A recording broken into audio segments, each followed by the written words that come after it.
Ok, deu certo aqui. Boa noite, pessoal, mais uma vez, e obrigada pela presença de vocês.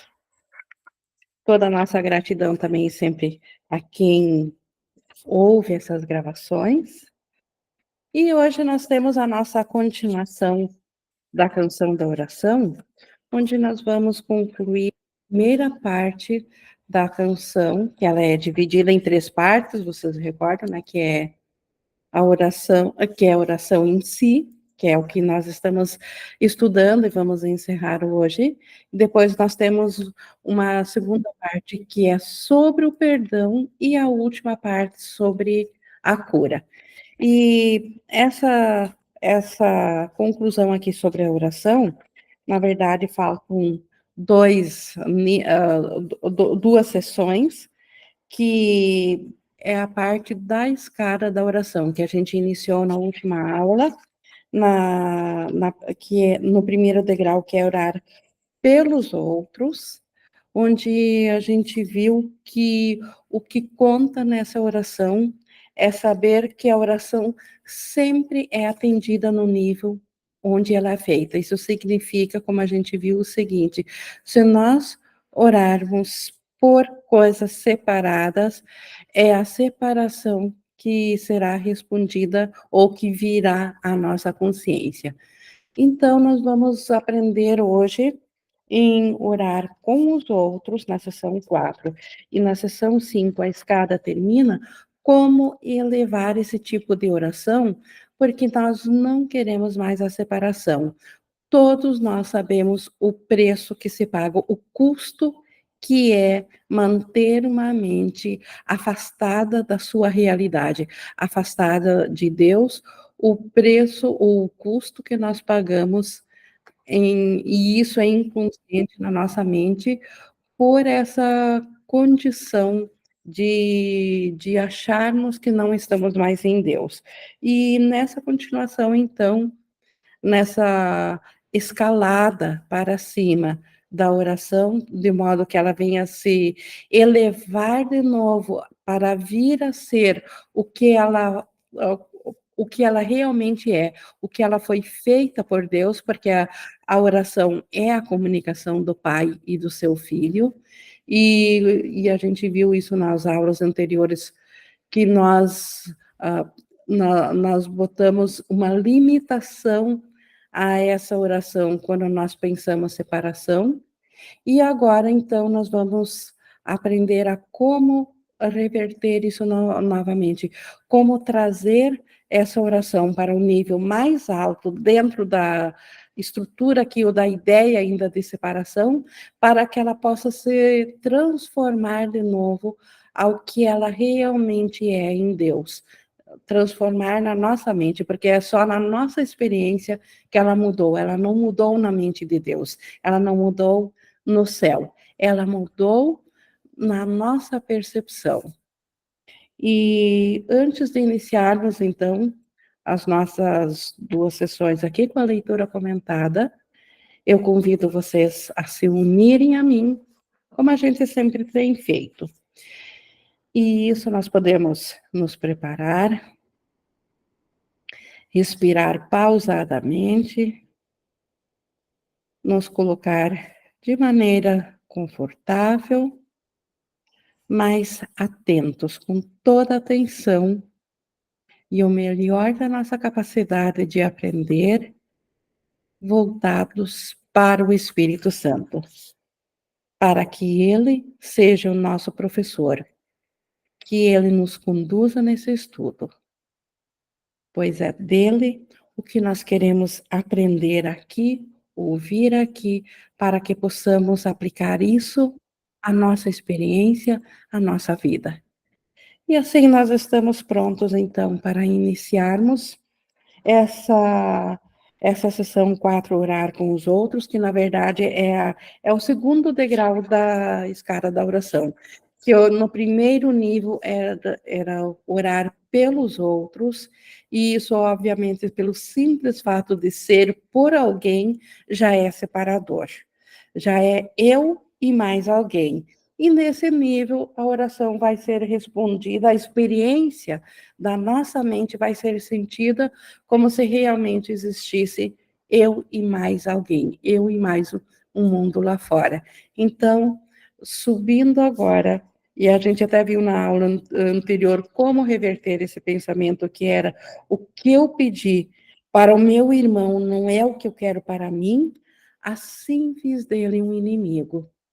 E, tendo inimigo, nós não poderíamos, de forma alguma, estar em paz, porque o lugar que essa inimizade ocupa na nossa mente é o mesmo lugar que Deus fez a nossa mente para experienciar somente a paz. Então, nós precisamos reverter isso. E para isso veio essa segunda sessão já com uma parte ascendente na oração. Oração, a gente já viu também que poderíamos aqui até dizer que é o nosso modo de pensar real, aquilo que nós acreditamos de fato. Então, como elevar isso? E Jesus o inicia dizendo que até que o segundo nível, pelo menos, se tenha iniciado, não é possível que a oração seja compartilhada. Então, a oração no céu, como Deus a criou, ela é de toda a filiação. A gente viu lá, umas sessões atrás, que a oração no céu é a canção de agradecimento que o filho canta ao pai, claro que falando simbolicamente, mas que todos fazem parte dessa gratidão ao pai, e Deus agradece de volta ao seu filho pela canção de agradecimento que o filho faz. Então, é uma oração só, assim como só há um filho, uma mente, só uma canção, e todos fazem parte nisso. E por isso que na unicidade não há oposição, por isso que na unicidade não há como, não há do que se proteger, não há como ser ferido, porque tudo é unicidade. E para ser assim, a oração precisa ser compartilhada. Como que ela poderia ser de todos se absolutamente todos não fizessem parte dela? Só que no primeiro nível, em orar pelos outros, isso é uma condição individual. Isso não pode ser ainda compartilhado, não pode ter, duas pessoas não podem se unir para fazer individualmente o mesmo tipo de oração. Então, a oração está totalmente ainda no nível da separação. Mas no segundo nível, como ele diz aqui, pelo menos até o segundo nível se iniciar. Nos primeiros degraus já do segundo nível, já elevando daquela separação, dando-se conta de que aquilo que eu pedi para o meu irmão, quando orei por ele, não é o mesmo que eu quis para mim, e por isso que eu fiz dele um inimigo, por isso que eu vejo ele como um inimigo. Dando-se conta disso, nós já iniciamos o segundo passo na escala da oração, e aí nós, iniciando esse segundo passo, nós vamos aprender que nós podemos, sim, acessar o compartilhamento de oração. E até esse ponto, cada um não pode deixar de pedir coisas diferentes. Então, no primeiro nível, nos primeiros degraus da oração, cada um pede por coisas diferentes. Contudo, uma vez que a necessidade de manter o outro como inimigo tenha sido questionada e a razão para fazê-lo tenha sido reconhecida, mesmo que seja por apenas um instante, unir-se em oração passa a ser possível. Isso nós vimos na aula passada, o quanto a oração por separação, na verdade, ela tem o propósito de manter decretada a separação. Por quê? Porque a salvação que o ego nos ensinou, ela é feita em cima de alguém estar separado ou fora de nós e levar a culpa. E assim nós adquirirmos a inocência nas mãos da culpa de outra pessoa. Então, quando isso é reconhecido, quando a gente vê o propósito por detrás disso, por que que nós fizemos o nosso irmão inimigo? Por que na mente unificada, separada, projetamos um papel de nós sermos a vítima e o irmão ser o algoz, ser aquele que vai nos ferir e que nós temos que nos proteger, o quanto por detrás disso está uma barganha pela inocência que nós achamos que perdemos do céu, a vontade de se espiar diante de Deus, pagar a suposta culpa que nós temos diante de Deus pela ideia da separação, pagando o preço aqui diante do irmão, porque supostamente isso é mais aceitável, o mais dentro do limite que nós poderíamos suportar, do que diante de fazer um acerto de contas com o próprio Deus. Isso é o que o ego nos ensinou. E por isso que nós temos aqui a necessidade, como ele diz, nós temos que olhar essa necessidade de manter o outro como inimigo. Isso precisa ser questionado e reconhecido. Quando isso faz sentido por apenas um instante que seja, nós já iniciamos daí o segundo nível da oração. Nós subimos um degrau na oração. Inimigos não compartilham a mesma meta. É nisso que a sua inimizade é mantida. Então, quando no primeiro nível nós mantemos o nosso irmão separado, nós obviamente mantemos ele como inimigo. E aí não é possível compartilhar da mesma meta da oração. Nós faremos a oração por uma coisa e ele por outra. É isso que mantém a inimizade, a separação. Os seus desejos separados são os seus arsenais, suas fortalezas no ódio.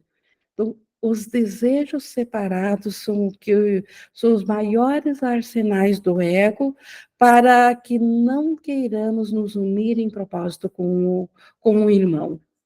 Quando nós temos vontades para a nossa individualidade, para aquilo que nós achamos que é o nosso ser, e isso nós queremos manter separado do irmão. E ele também assim o quer, ele também o quer manter separado. Isso é uma fortaleza no ódio, uma fortaleza do ego, uma fortaleza da crença de separação. A chave para que se avance mais ainda na oração está nesse simples pensamento, nessa mudança da mente. Nós vamos juntos, eu e tu.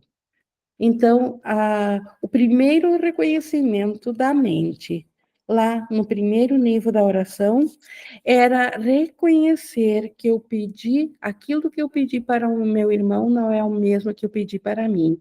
Eu me vi separado dele, e por isso eu fiz ele do meu inimigo. Para mudar essa mentalidade, para elevá-la para um nível já mais adiante, mais avançado, essa mudança de mente. Vemos aqui que o degrau da oração não é nada mais do que essa mudança de mente. É a mesma coisa que falar dos degraus da oração. Nós vamos juntos, tu e eu. A mentalidade ainda é a mesma, nós somos do mesmo ser, apenas em consciências separadas, mas o nosso ser é o mesmo, por isso que nós vamos juntos. É impossível eu me separar do ser, e é impossível que o irmão se separe do mesmo ser que é o meu ser. Apenas as nossas consciências de um fracionamento projetado da mente é que é separado, mas essa projeção é totalmente dentro do sonho. Ela é holográfica no sentido que ela não tem substância. É como as figuras imaginadas dentro de um sonho, que são todas elas feitas pelo mesmo sonhador, embora que o sonhador sempre se identifique apenas com o papel que ele acredita que é dele, com aquela imagem física que ele é o autor, ele tem essa identidade, e ele faz os outros personagens, que podem até ser de pessoas que ele conhece no estado acordado, quase sempre as conhece, mas ele não está ciente que ele está fazendo essas figuras. Assim, a nossa mente faz todas as figuras, mas cada um só tem a consciência individual, só vai para cada fração. Só que o que é real é aquilo que está na mente. E na mente nós vamos juntos, o irmão e eu, porque somos o mesmo ser. Então, esse reconhecimento, aceitar isso na mente, já é o segundo degrau da escada da oração. Seguindo aqui no segundo parágrafo, agora é possível ajudar em oração, e assim sendo, procura tu mesmo chegar até lá. Então, procura tu mesmo chegar na mente para ajudar o teu irmão, porque você estará ajudando a ti mesmo. É isso que o texto está nos dizendo aqui. Nesse degrau começa a subida mais rápida, mas ainda existem muitas lições para serem aprendidas. Então, isso já é um estágio mais adiantado, mas ainda não é o fim da escada da oração. O caminho está aberto e a esperança se justifica. Então, uma vez nós reconhecendo que o nosso irmão, ele é o mesmo ser que nós, que então ele não está separado, então está em nosso poder o que nós queremos ver nele, porque ele faz parte de nós. Como uma oração do texto diz, eu te entrego o Espírito Santo como parte de mim mesmo. Nós somos um só ser. Isso já é o segundo degrau e que faz com que a subida seja mais rápida. Essa oração agora começa a subir com leveza para para a real condição de como que essa oração foi feita em Deus. E por isso que o caminho está aberto e a esperança se justifica. No entanto, é provável que, no início, aquilo que é pedido, mesmo por aqueles que se unem em oração, não seja a meta que a oração deveria buscar verdadeiramente.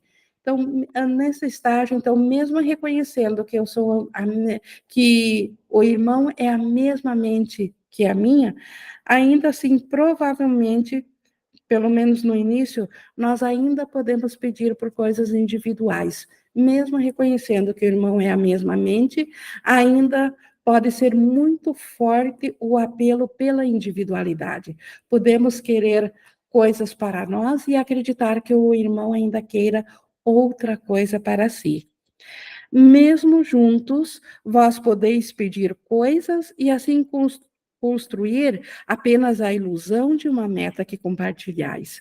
Então, é possível também reconhecer intelectualmente essa unicidade, mas ainda assim continuar com uma mentalidade de levar em conta individualmente as vontades naquilo que se pede em oração.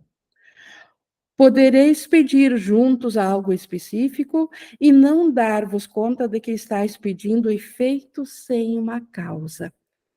Então, específico, efeito sem causa. O que é efeitos e sem causa? Qualquer coisa que não tenha, que não venha de Deus. Se Deus é a única fonte de vida, qualquer coisa que nós pensamos aqui no mundo e que não foi feito pelo pensamento de Deus, foi feito pelo pensamento da separação, ou a partir da crença de separação. Se foi feito a partir da crença de separação, que é todas as coisas específicas do mundo aqui, todas as individualidades foram feitas a partir da crença de separação, mas se a separação não é real, ela não aconteceu de fato, então, a separação não sendo mais uma causa, pedir por coisas desse mundo é pedir efeitos sem essa causa.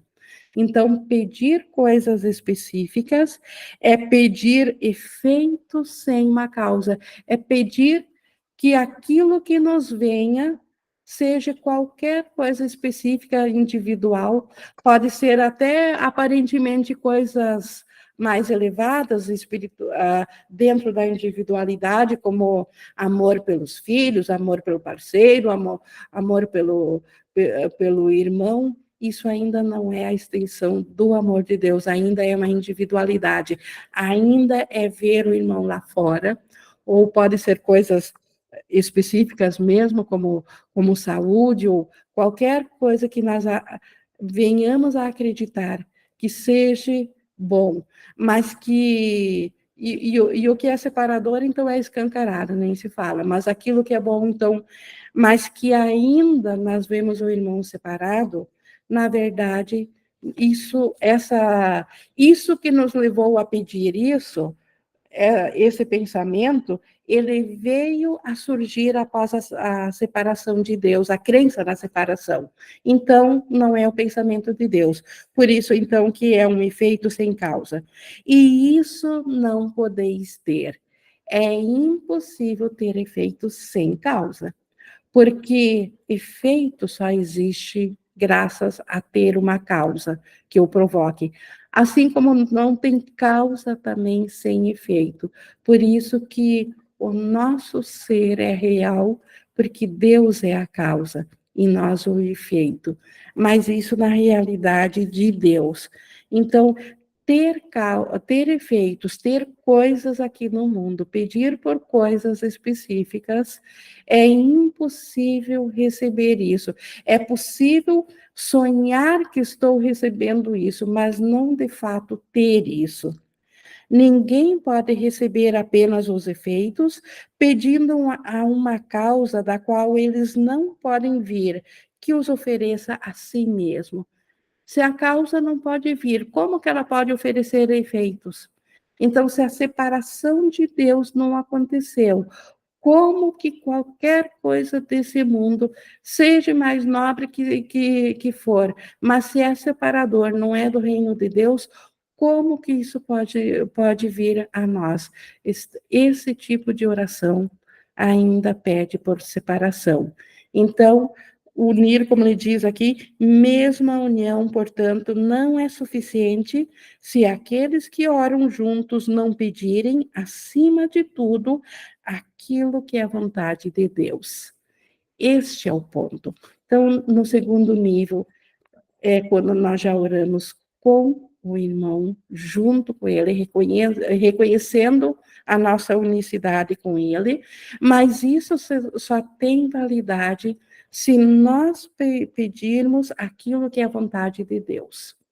E o que é a vontade de Deus? Que nós voltemos a estar cientes do seu amor. Então, a oração verdadeira é aquela que nós vemos a nós e ao nosso irmão unidos e junto ao amor de Deus. Nós abrirmos a nossa mente para recebermos o amor de Deus, porque Deus nunca deixou de amar o nosso ser, mas nós não estamos cientes desse amor, desse ser. Então, a união, se não for para pedir as dádivas de Deus, ela ainda ela é dentro do nível da separação. Só dessa causa, então, só de Deus, é possível vir a resposta na qual todas as necessidades específicas são satisfeitas, todos os desejos separados, unificados em um só. Então, aqui está a verdadeira oração que nós podemos praticar aqui. Voltar a nossa mente em silêncio de volta à mentalidade de Deus. Nisso, todas as coisas, por efeito secundário a essa oração, de abrir-se, de não bloquear a mente para o amor de Deus, de reconhecer-se nessa unicidade, por efeito secundário, todas as coisas específicas, elas venham a ser atendidas, como resposta dessa nossa oração. Como a gente já viu em outras vezes, nós não precisamos dizer ao Espírito Santo do que nós necessitamos, porque é certo que aqui no sonho, quer seja ilusão ou não, nós temos que tomar ainda decisões e ainda temos certas necessidades. Todos têm necessidades ainda aqui, mas nós não precisamos citá-las ao Espírito Santo. Ele sabe do que nós necessitamos e a nossa única necessidade, acima de tudo que nós pensamos que é a nossa necessidade, é reconhecer de novo que nós estamos no amor de Deus.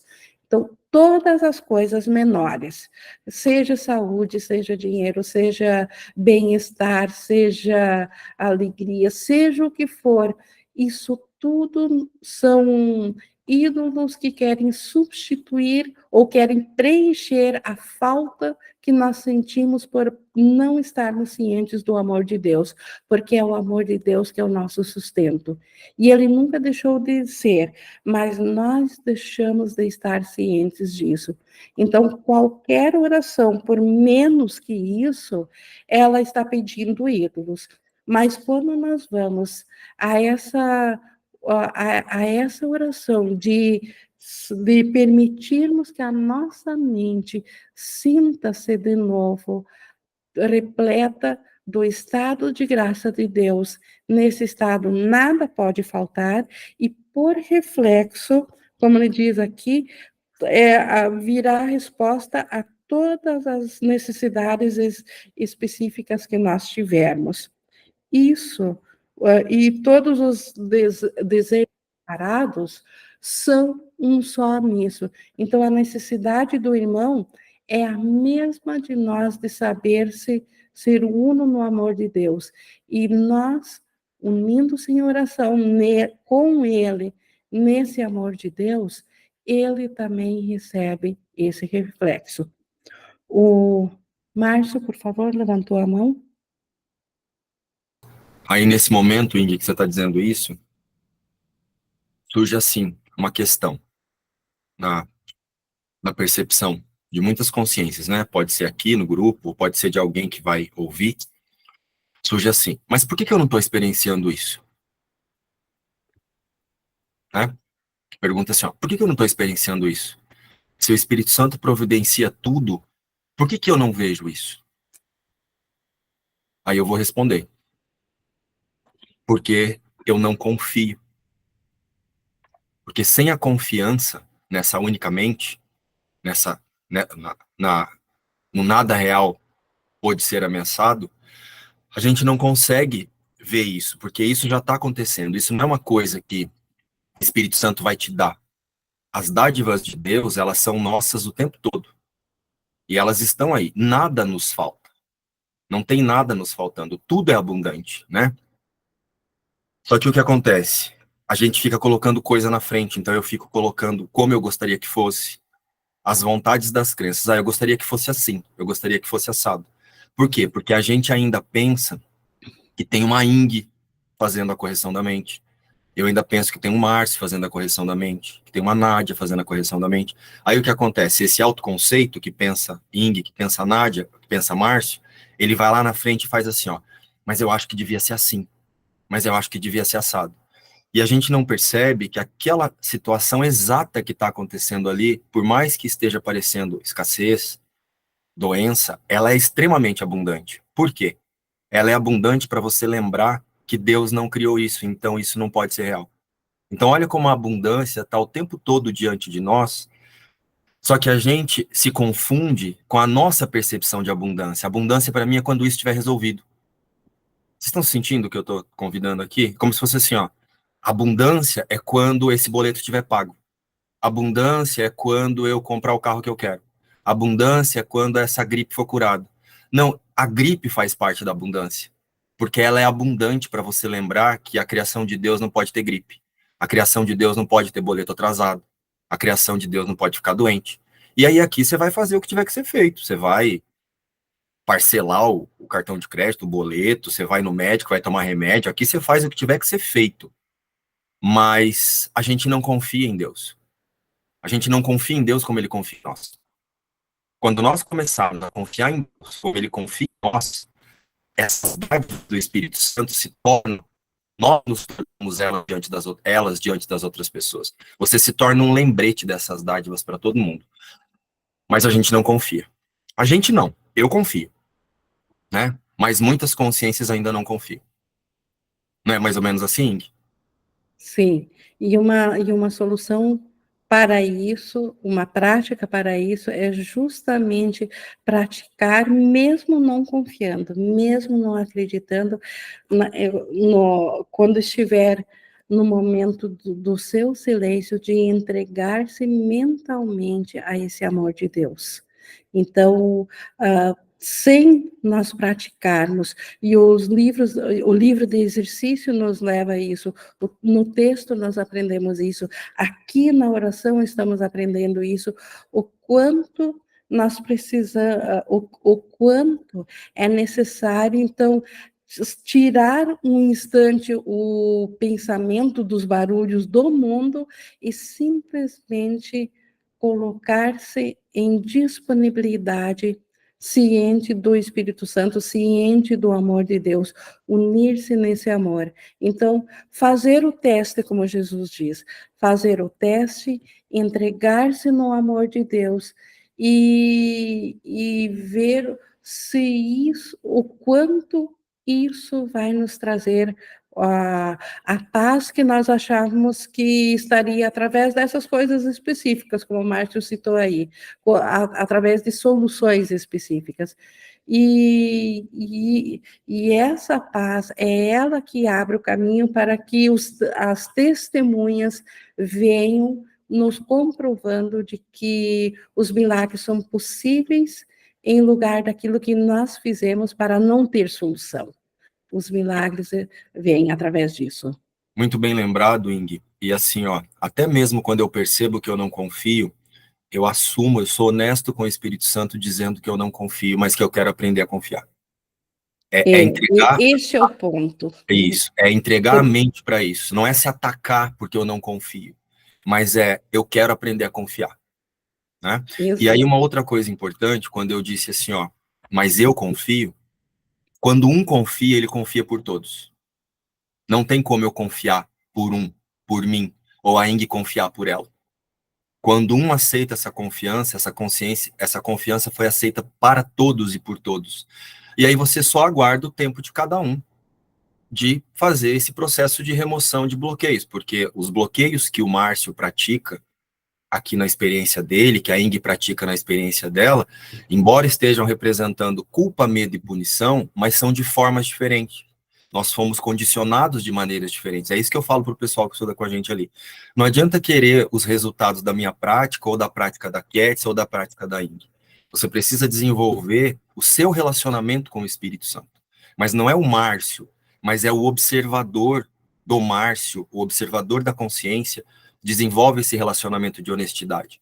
De não querer estar num lugar diferente do que está agora. Porque daí o Espírito Santo usa isso. Porque quando eu quero estar num lugar diferente do que eu estou agora, eu estou dando realidade para o erro, eu estou dizendo, aí é mais um recalcular de rota, porque eu digo assim, olha o erro aqui, eu estou errado mesmo. Além de estar separado, eu ainda sou errado. E aí você fica só na culpa achando que está perdoando. Então você reconhece até os erros. Você reconhece tudo que você pensa que você é. E diz, acima de tudo eu quero ver de modo diferente. E você vai ver. Com certeza vai. Isso, e como o Espírito Santo também diz, o curso diz, o remédio é para os doentes, os sãos não precisam de remédio. Então, o nosso ser, o Cristo, na verdade, não precisa de remédio, mas a nossa consciência que é a doente. Então, o Espírito Santo não está nos condenando por nós estarmos doentes, mas ele precisa, para entrar e trazer a cura, de uma abertura, de uma menor das disponibilidades da nossa mente. E isso é uma decisão nossa. Isso nós temos que praticar. E é por isso também que não tem um mais avançado, um mais atrasado. Não tem isso, não existe isso. Tem alguns que já viram, removeram algumas barreiras, mas ainda tem outras que estão olhando. Aí tem outros que ainda estão lidando com outras barreiras, então não tem um avançado nesse nível, assim, tem o professor avançado, como Jesus diz ali, na questão da escada da confiança, como a Ing está trazendo aqui. Mas na forma, na forma não, né? Na mente, o Espírito Santo não faz diferença de, a Ing sabe mais, então ela tem mais dádivas. Não é assim que funciona. As dádivas estão disponíveis para todos que querem acessá-las. Não é assim? E nem poderia ser diferente, porque Deus dá tudo a todos. Se houvesse uma única diferenciação na dádiva, seria um Deus que reconhecesse a separação. É isso. Obrigado, Ing. Obrigada pela contribuição. Seguindo aqui no 3.3, orar por coisas específicas sempre implica impedir que o passado se repita de alguma forma. Todas as nossas necessidades, se nós formos ver, elas foram aprendidas no passado. Elas estão baseadas em alguma coisa que eu já vi ou que eu conheço, mas que eu conheci no passado. Acho que até ele dá exemplos aqui. Ele diz: o que foi agradável antes ou pareceu ser, o que era de um outro e ele parecia amar, tudo isso são apenas ilusões do passado. Não existe o passado, mas nós, dentro do sonho de tempo e de espaço, dentro desse sonho, nós temos o passado. E orar por coisas específicas é sempre a repetição de algo baseado dentro do passado. Então, é uma reafirmação do tempo, é uma reafirmação da realidade do sonho. A finalidade da oração é liberar o presente das suas cadeias de ilusões passadas. Deixar que ele seja um remédio livremente escolhido para cada escolha que simbolizou um equívoco.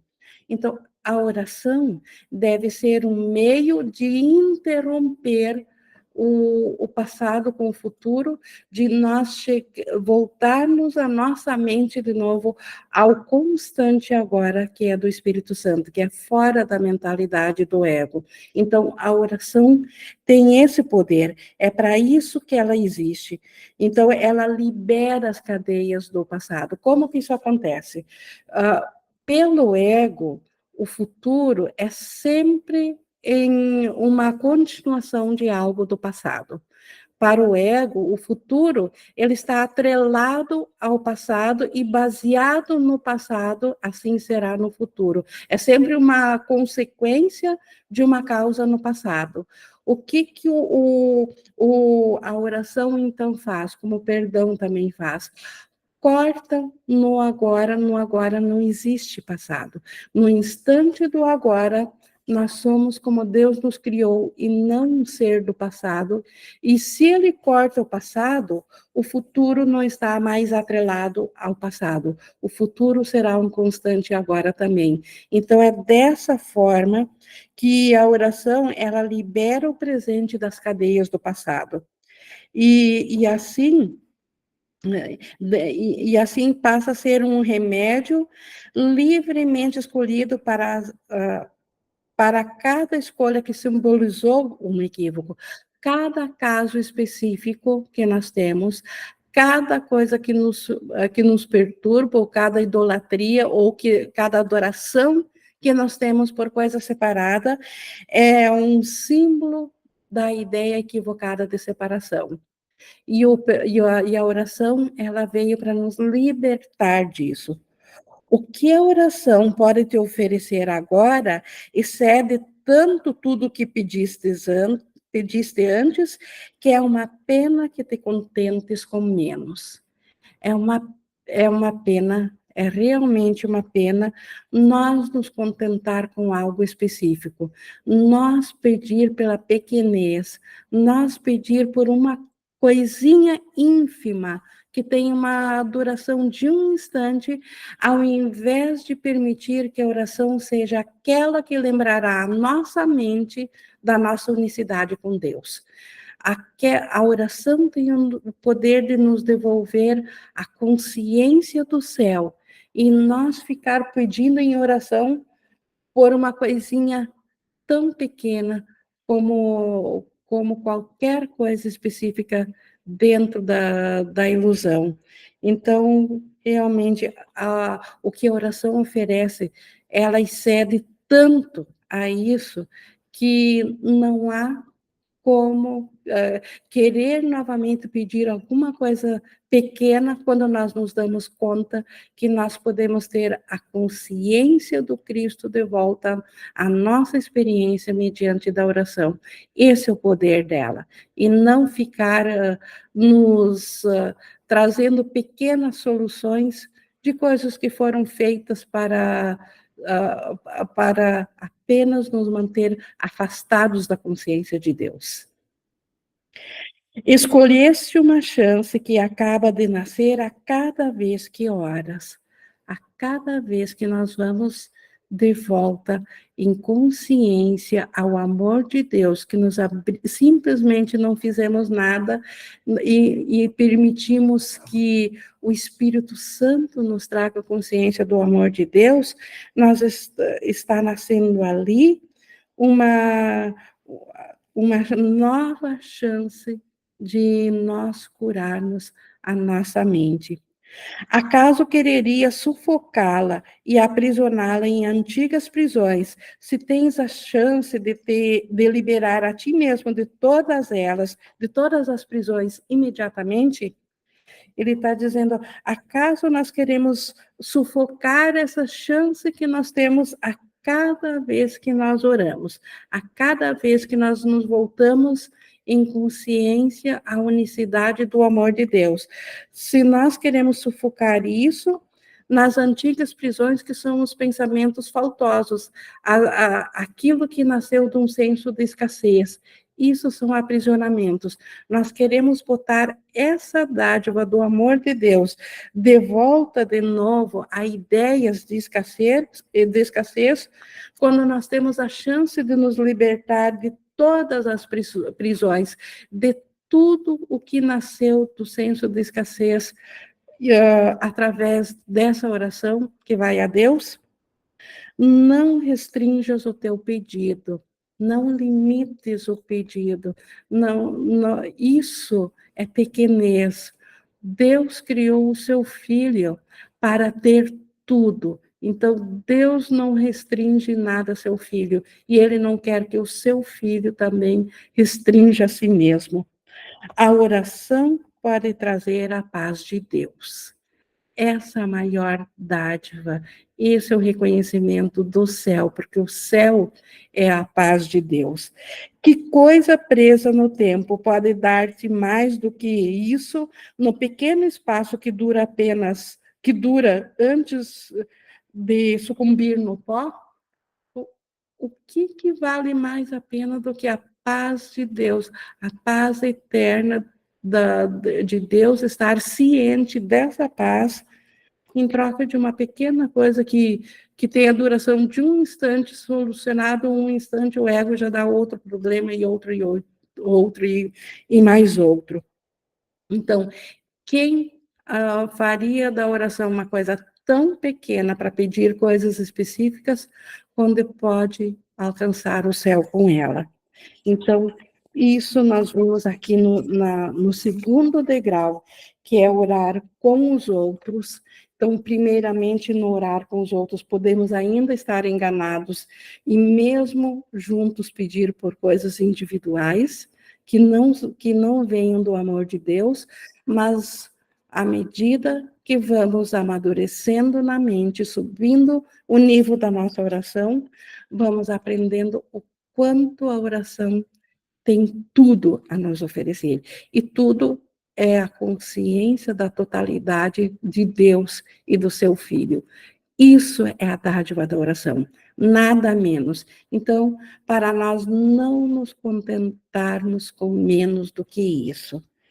E agora, na sequência, então, nós ainda vamos ver, na sessão 5, a escada termina. Então, com essa consciência de que a oração nos leva a tudo, nós podemos ver como que a escada termina. A oração é um caminho para a verdadeira humildade. Então, Deus não tem ego, Cristo não tem ego. Na unicidade, há não há individualidade, não há um querer individual. Então, a mente é naturalmente humilde. E aqui, outra vez, ela sobe lentamente e cresce em força e amor e santidade. Então, a oração, aquela que atingiu o nível de pedir só pela paz de Deus, ela se torna verdadeiramente humilde, porque ela não quer mais nada que não seja de Deus. Ela não tem mais a arrogância de querer alguma coisa só para si. Ela é a unicidade. E por isso que a oração cresce em força, amor e santidade. Permita que ela apenas deixe o chão onde começa a se erguer para Deus, e a verdadeira humildade virá finalmente banhar de graças a mente que pensava estar sozinha e se bater contra o mundo. Então, permitir que a nossa oração se eleve do chão, mesmo ainda sentindo-se na individualidade, mas sabendo que a oração é da mente e a mente é una, essa oração ela irá levantar-se e banhar de graças a mente, a nossa consciência, ela será banhada pelo estado de graça do amor de Deus. E nesse estado, ela não se sentirá mais nem sozinha e nem precisa se bater contra o mundo. A humildade traz paz porque não clama que tu tens que governar sozinho o universo, nem julgar todas as coisas como queres que sejam. Só no ego é que tem esse sentimento que nós temos que ser assertivos, nós temos que saber governar o mundo, tomar as decisões, e que nós temos que julgar as coisas, aquilo que é bom para nós, e julgar aquilo que não nos serve para nos separar. Isso é arrogância. Então, na humildade, nós sabemos que a nossa mente é una com a mente de Deus e com a de todos, e que só aquilo que tem o mesmo propósito é real. Então, só o amor é real. E no amor, não, nada falta, nada que possa ferir, pode chegar a nós. Então, a verdadeira humildade reconhece que ela não está mais sozinha. Todos os pequenos deuses ela deixa de lado com contentamento, não ressentida, mas com honestidade e o reconhecimento de que eles não servem. Os pensamentos individuais de escassez e de falta e de idolatria a uma individualidade, largar disso não é um sacrifício. Isso são pequenos deuses que só nos fizeram infelizes, só nos trouxeram o inferno. Agora é possível deixar isso tudo com contentamento para trás, reconhecendo que isso é escassez, isso é pequenez. Nós queremos a dádiva de Deus, que é a verdadeira humildade do todo. Nisso está a alegria de Deus, e somente nisso. E é só isso que nós queremos. E qualquer desejo individual, então, não nos serve mais. As ilusões e a humildade têm metas tão afastadas que não podem coexistir nem compartilhar uma morada na qual possam se encontrar. A verdadeira humildade não é aquela que o ego diz que eu tenho que ser bondosa e sofrer nas mãos do inimigo. Isso ainda é arrogância, porque estou decretando a minha separação dele. A verdadeira humildade é reconhecer que aquilo que Deus criou ainda é tal como ele o fez, que é impossível a alteração de qualquer coisa que Deus tenha criado. E nós somos criação de Deus. Portanto, nós somos inalteráveis. Só um sonho de separação e de mudanças é que tomou por um breve instante a nossa consciência. E é disso que precisamos ser salvos. Então, as ilusões, que esse breve momento de separação é totalmente oposto à humildade. Por isso que onde um entra, o outro não pode ser sentido, o outro não pode ser visto. Se um vem, a outra desaparece. Então, se nós estamos cientes da ilusão, como sendo real, a verdadeira humildade desaparece da nossa consciência, desaparece da nossa experiência da consciência. E onde a humildade vem, a consciência da ilusão desaparece. Os verdadeiramente humildes não têm nenhuma meta a não ser Deus, porque não têm necessidade de ídolos. E as defesas já não servem mais a qualquer propósito. As defesas de fazer do nosso irmão um inimigo não tem mais propósito. Então, caem por terra. Já não fizemos mais um aprisionamento do nosso irmão. Nos permitimos ver em verdadeira humildade o Cristo, o ser nele, que isso nos trará de volta a nossa consciência.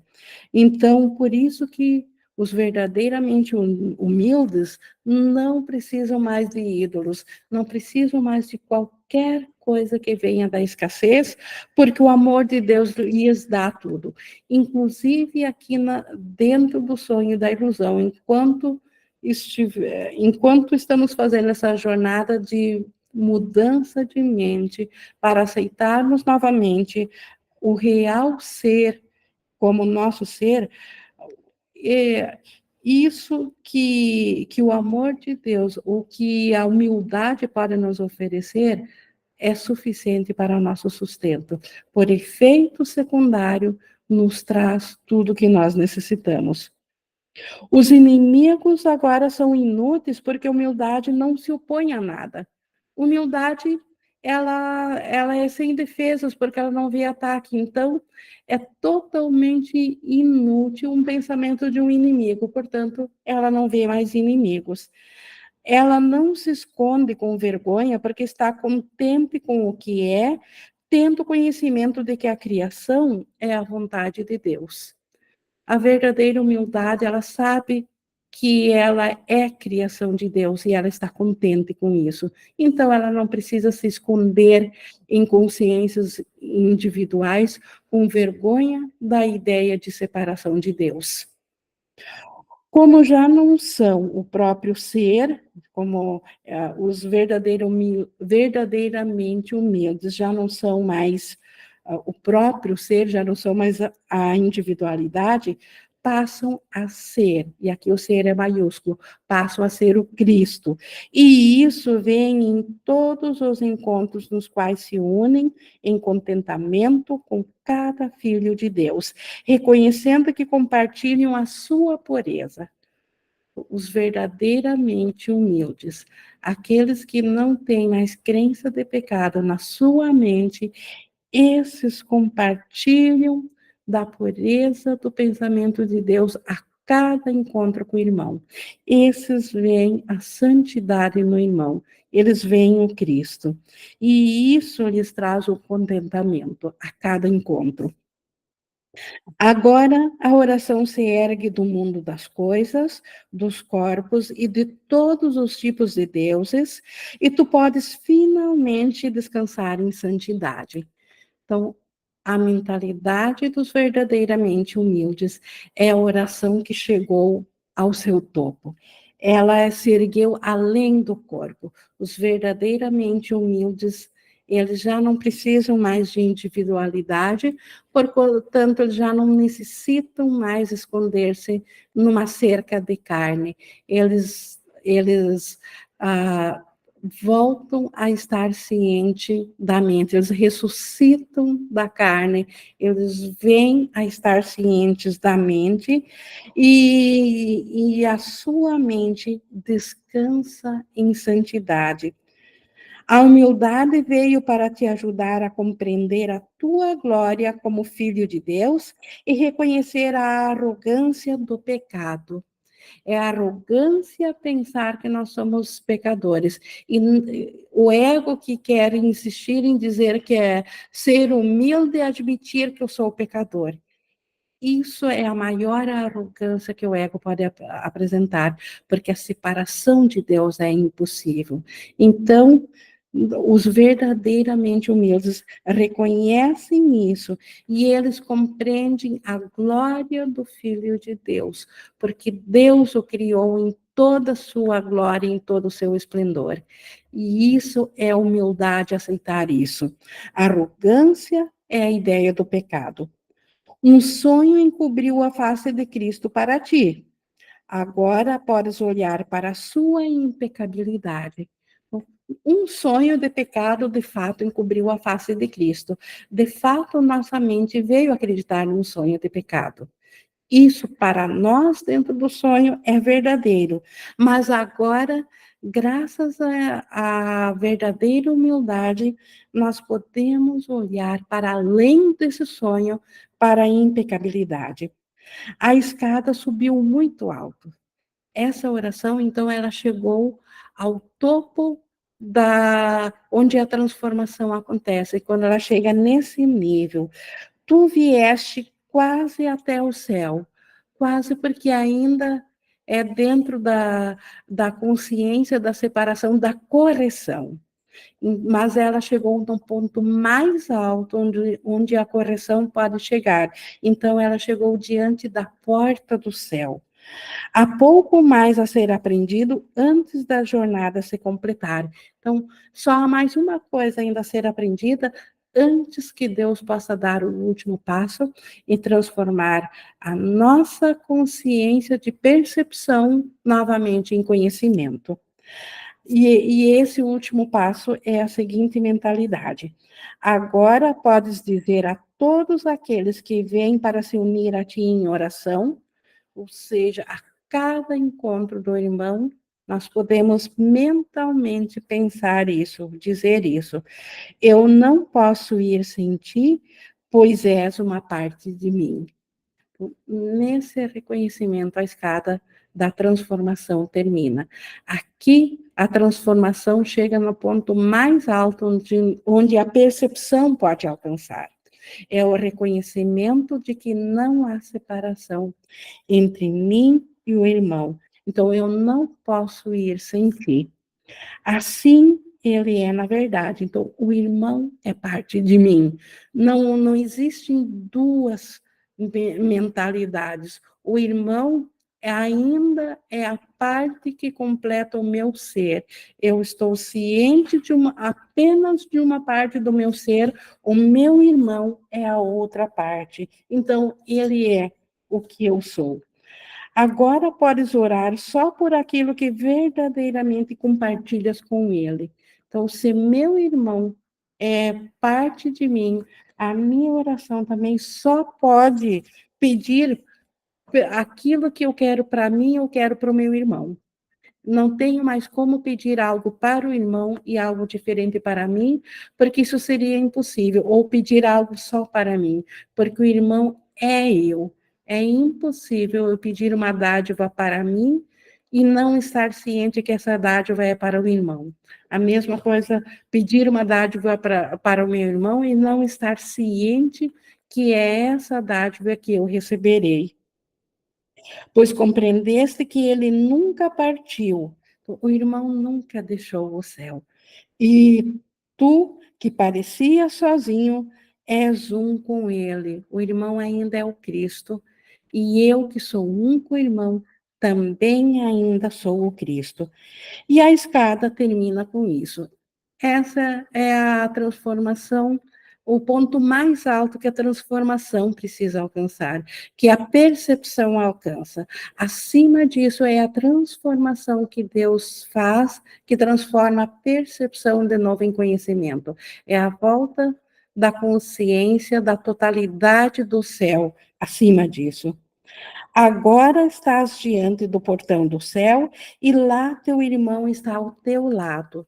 Ele está ao meu lado porque estou ciente que ele é parte da minha mente. Não tem como dividir É impossível estar ciente de mim sem que a mente do irmão esteja lá. O gramado é profundo e quieto, pois é aqui um lugar marcado para o momento em que deverias vir e que ele esperou por ti durante muito tempo.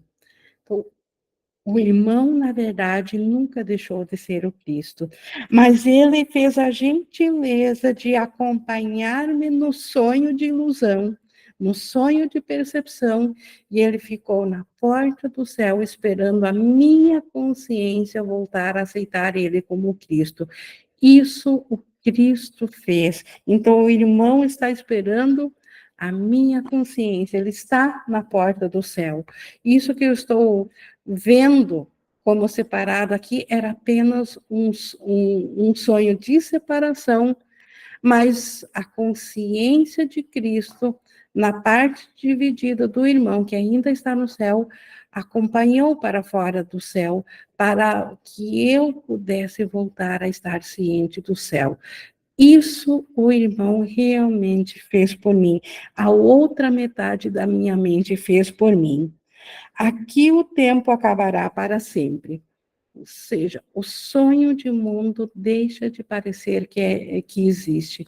Aqui o tempo e o espaço deixam de existir, porque, aliás, nunca existiram, mas deixamos de estar cientes do sonho, como um sonho do qual nós despertamos e nós nunca mais o lembramos ou temos consciência dele. Assim, esse sonho de mundo, de tempo e de acaba aqui para sempre. Nesse portão, a própria eternidade se unirá a ti. Nós não desapareceremos diante desse portão. Pelo contrário, a eternidade se unirá a nós. A consciência voltará a estar ciente da eternidade. Ninguém deixará de existir porque o sonho de mundo, de tempo e de espaço acabou. Apenas a transformação da consciência da eternidade que volta a cada fração de consciência nesse estágio da oração. A oração veio a ser o que deveria ser, pois reconheceste o Cristo em ti. Então, agora voltamos na eternidade novamente a estar cientes da oração que é uma só e que em um som uníssono canta a Deus a gratidão pela sua criação e Deus retorna essa gratidão ao seu filho e nisso a alegria é ininterrupta e a comunicação do pai e do filho também ininterrupta. Então, é assim que termina a escada da oração, quando ela deixa de ser perceptiva e ela volta a ser o que ela nunca deixou de ser, a comunicação entre o pai e o filho.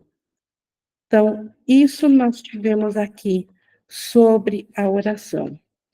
E na semana que vem nós vamos iniciar a segunda parte que fala especificamente sobre o perdão, que é um auxiliar na oração. Na verdade, o perdão é o grande auxiliar que fará com que essa oração se eleve. Sem o perdão, a oração não tem como elevar-se. É impossível separar ambos aqui no sonho. Mas isso é para iniciarmos esse estudo a partir da semana que vem, e já fica o convite disso. Mas agora nós estamos na interação. Nós já tivemos aqui uma com o Márcio, e estamos abertos aqui agora, se alguém mais gostaria, por favor, de se manifestar, trazer a sua contribuição, ou se ficou alguma dúvida, alguma coisa que gostaria de acrescentar aqui aos comentários para ajudar os colegas. Não?